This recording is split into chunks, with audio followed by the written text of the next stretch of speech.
ஆன்மீக தகவலில் ஒரு பிரசித்தி பெற்ற ஒரு புக்கு. அந்த புஸ்தகத்தில் பார்த்துட்டேன் அப்படின்னு சொன்னால் தீக்ஷிதர் ஒருவர் வந்து ரொம்ப அருமையாக இந்த பரிகார விஷயங்களை பற்றி எழுதியிருக்கார். வைத்தியநாத தீக்ஷிதர்னு பேர்.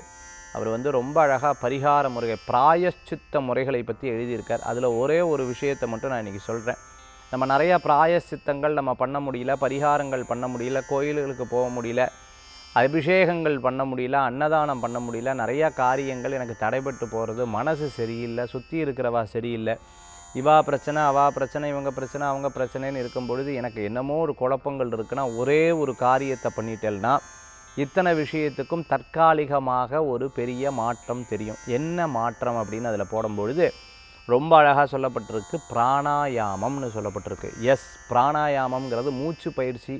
இது உடலுக்கு ஆரோக்கியம் மட்டும் நினச்சோம், அப்படி கிடையாது. இது தோஷங்களை போக்கும்னு அதில் சொல்லப்பட்டிருக்கு. நம்மளுடைய பாவங்களை போக்கும்னு சொல்லப்பட்டிருக்கு. எப்படி பாவத்தை போக்குறது?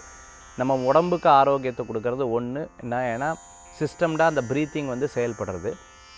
ஆனாலும் அதில் நீங்கள் பிராணாயாமம் பண்ணும் பொழுது சொல்லக்கூடிய மந்திரம் இருக்குது பார்த்தீங்களா, அதாவது நீங்கள் மனசில் நினைக்கக்கூடிய மந்திரம், அந்த மந்திரம் போய் உள்ளே போய் நமக்கு ஒரு பெரிய மாற்றத்தை கொடுக்கறது. எஸ், இது நான் யோகா படிக்கும் பொழுது நான் வந்து படிச்சிருக்கேன். ஆனால் பிராயச்சித்த காண்டத்தை வைத்தியநாத தீக்ஷிதர் சொல்லி அதை எடுத்து படிக்கும் பொழுது இது இன்னும் வந்து நமக்கு ப்ரூஃப் ஆகுது. அப்போது உட்காந்த இடத்துல கிழக்கோ வடக்கோ பார்த்தோ உட்காந்துட்டு, இல்லை சாயந்தரமான மேற்கு பார்த்து உட்காந்துட்டு பிராணாயாமத்தை பண்ணணும். இந்த பிராணாயாமம் அப்படிங்கிறது நீங்களாக எடுத்து பண்ணக்கூடாது. ஒரு யோகா ஆசிரியர்கிட்டையோ குருமார்கிட்டையோ கேட்டு பண்ணிக்கிறது ரொம்ப நல்ல பலன்கள். ஃபஸ்ட்டு பேசிக்காக நீங்கள் பண்ணுறீங்க அப்படின்னா இனிஹேல்னால் மூச்சு இழுக்கும் பொழுது 4 கவுண்ட்டு 1 2 3 4.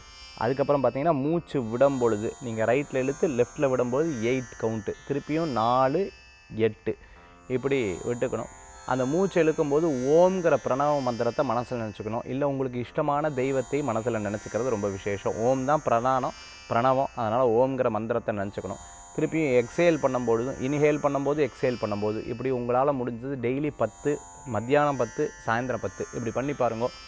நிறைய விஷயத்துலேருந்து உங்களுக்கு ஒரு பெரிய மாற்றம். ஆனால் நீங்கள் என்ன பண்ணணுன்னா, ரொம்ப இது ஒரு விரதம் மாதிரி எடுத்து ஒரு 48 நாள் பண்ணி பாருங்களேன். உங்களுக்குள்ள ஒரு பெரிய மாற்றங்கள் தெரியும். நீங்களே நிகழ்ச்சியை பார்த்து பாராட்டுவீங்க. மீண்டும் சந்திப்போம்.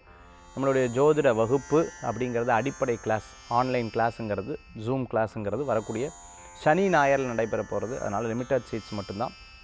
நீங்கள் அதில் சில சூக்ஷமங்களை பற்றி தெரிந்துக்கணும் அப்படின்னு சொன்னால் நான் சொல்லக்கூடிய சில விஷயங்கள் உங்கள் வாழ்க்கைக்கு ஒரு பெரிய பயனுள்ளதாக இருக்கும். நீங்கள் அதில் ஜாயின் பண்ணால் 739 739 4829. மீண்டும் சந்திப்போம். நன்றி, நமஸ்காரங்கள். வெற்றிவேல் முருகனுக்கு கரகரோகரா.